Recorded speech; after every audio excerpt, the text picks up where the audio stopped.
Interim সরকার সে এরকম যতগুলো জনবিরোধী, মানুষের স্বাস্থ্য এবং সুরক্ষা বিরোধী যতগুলো প্রজেক্ট নিয়েছে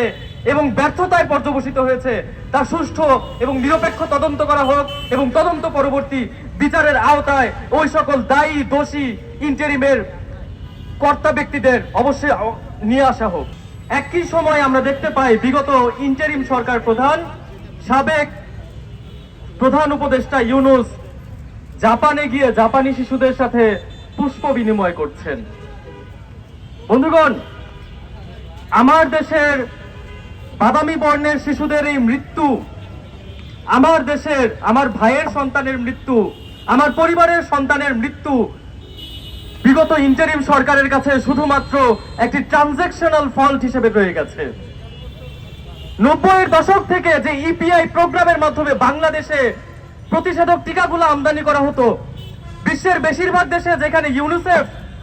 ইউনিসেফ এবং জিএফভিআই নামক একটি কর্পোরেশন, একটি প্রতিষেধক সংস্থা টিকা সরবরাহ করত, সেখানে আমরা দেখতে পেলাম কিভাবে বিগত সময়ে সকল ধরনের সতর্কবার্তাকে উপেক্ষা করে তৎকালীন ইউনূস সরকার, তৎকালীন ব্যর্থ স্বাস্থ্য উপদেষ্টা নূরজাহান বেগম টেন্ডার আহ্বানের মাধ্যমে টিকা ক্রয় করতে চেয়েছিলেন। টেন্ডার আহ্বানের কারণ কি? উন্নত মানের টিকা কেনা না, টেন্ডার আহ্বান করা হয়েছিল যাতে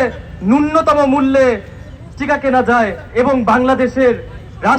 বাংলাদেশ সরকারের ব্যবসায়িক সফলতা অর্জন করা যায়। জীবনের সফলতা এবং নিরোগ সুস্থ শিশুর জীবনের চাইতেও এখানে গুরুত্বপূর্ণ হয়ে দাঁড়িয়েছিল ব্যবসায়িক সফলতা অর্জন। এবং আমরা জানি এখানকার গ্রামীণ কর্পোরেশন, এখানকার ইউনূস সরকার এবং এই নূরজাহান বেগম, যারা ব্যাংকার, যারা আমলা এবং যারা এনজিও মুখী এই সরকারটা গঠন করেছিল, তাদের কাছে আসলে জনসেবা এবং সমষ্টির উন্নয়নের চাইতেও গুরুত্বপূর্ণ মুনাফা অর্জন, তার চাইতেও বেশি গুরুত্বপূর্ণ ব্যবসায়িক লাভ, ব্যবসায়িক প্রবৃত্তি। এবং বিগত সময়ের এই যে প্রজেক্ট, এই যে টেন্ডারবাজি, এই যে একটা সরকারি গাফলতি, যেখানে বাংলাদেশের জনসমষ্টির কথার মূল্যায়ন করা হয় নাই, এবং একই সাথে আমরা যখন অপরাধ করি সেই অপরাধের ফলাফল কি হবে আমরা না জানলে অপরাধটা অনেকাংশে লঘু হয়ে যায়। কিন্তু আমরা জানি ইউনূস সরকার যখন এই পলিসি গ্রহণ করতেছিল, যখন ওপেন টেন্ডারের মাধ্যমে তারা টিকা কেনার প্ল্যান করতেছিল, তখন অনেক সংস্থা, ইউনিসেফ সহ আরো অনেকগুলো সংস্থা তাদেরকে সতর্ক করেছিল, বলেছিল আল্লাহর দোহাই লাগে আপনারা এটা কইরেন না। তারা প্রেডিকশন দিয়েছিল যে এরকম একটা কেওটিক, এরকম একটা প্যান্ডেমিক সিচুয়েশন আমরা পড়তে পারি। কিন্তু আমরা দেখলাম এই সকল প্রেডিকশন, এরকম ফরসিয়েবল ইভেন্ট জানা সত্ত্বেও ইউনূস সরকার এবং সেই ব্যর্থ স্বাস্থ্য উপদেষ্টা নূরজাহান বেগম একটা টেন্ডারবাজির মাধ্যমে 90-এর দশক থেকে চলে আসা, নিরবিচ্ছিন্নভাবে চলে আসা একটি টিকা প্রদান এবং টিকা সরবরাহ প্রক্রিয়াকে কিভাবে প্রশ্নবিদ্ধ করলো, কিভাবে ব্যর্থতায় পর্যবসিত করলো। বন্ধুগণ, যেই প্রক্রিয়ার মাধ্যমে বাংলাদেশ থেকে একটা পর্যায়ে হাম প্রায় নির্মূল হতে চলেছিল, যেই প্রক্রিয়ার মাধ্যমে বাংলাদেশ থেকে পোলিও নির্মূল হয়ে যাচ্ছিল, সেই প্রক্রিয়াকে এইভাবে ব্যর্থতায় পর্যবসিত করা এবং এই যে 300-র বেশি শিশু মৃত্যু আমাদের বহন করতে হচ্ছে, বাংলাদেশকে বহন করতে হচ্ছে, বাংলাদেশের মানুষকে বহন করতে হচ্ছে, সেই মৃত্যুর দায় আমাদের বিগত সরকারকে যেমন দিতে হবে এবং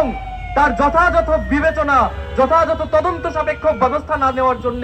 বর্তমান সরকারকেও দিতে হবে। এবং বর্তমানে বিপ্লবী ছাত্র মৈত্রী তার এই অবস্থানে ঘোষণা করছে যে বিগত ইন্টারিম সরকার সে এরকম যতগুলো জনবিরোধী, মানুষের স্বাস্থ্য এবং সুরক্ষা বিরোধী যতগুলো প্রজেক্ট নিয়েছে এবং ব্যর্থতায় পর্যবসিত হয়েছে, তা সুষ্ঠু এবং নিরপেক্ষ তদন্ত করা হোক এবং তদন্ত পরবর্তী বিচারের আওতায় ওই সকল দায়ী দোষী ইন্টারিমের কর্তা ব্যক্তিদের অবশ্যই নিয়ে আসা হোক।